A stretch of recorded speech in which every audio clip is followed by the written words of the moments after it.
De l'analyse que l'on fait des différentes interventions des chefs d'État présents à ce 5e forum Investir en Afrique, l'on note une sincère volonté de voir leur pays tirer profit des partenariats pour promouvoir le développement en mettant en avant la souplesse de la législation économique, l'abondance des richesses naturelles, la flexibilité de l'environnement des affaires, l'ambition de diversification économique qui sont autant d'atouts qui peuvent attirer les investisseurs et enfin ne plus voir la croissance comme cela est connu depuis les années 2000, être essentiellement tributaire de la montée des prix des matières premières. Le président de la Commission de l'Union africaine s'est plus, quant à lui, appesanti sur la promotion du partenariat public-privé en vue du développement du secteur privé dans le continent.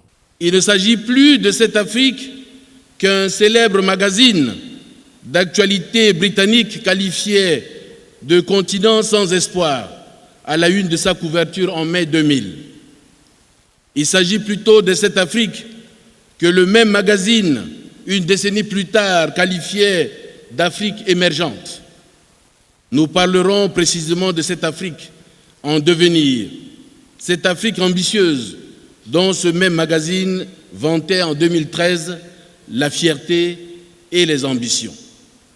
Le futur africain, notre futur commun, ne saurait se bâtir sur l'autarcie ou l'égoïsme des îlots de prospérité. L'Afrique et la Chine offrent le panorama d'un espace de coopération optimiste avec des perspectives que nous pouvons rendre rapidement concrètes. C'est le chemin de notre avenir commun. Et cet avenir, c'est déjà aujourd'hui.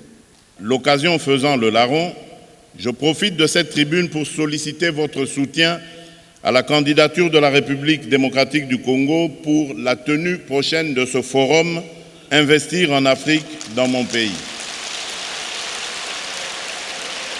Comme on le voit, le statu quo ne suffirait pas pour relever les nombreux défis auxquels le continent africain est confronté. Et aujourd'hui, il est plus qu'important d'ouvrir la voie à de nouvelles opportunités d'investissement qui mettraient à profit la technologie et l'innovation pour libérer le potentiel de l'Afrique.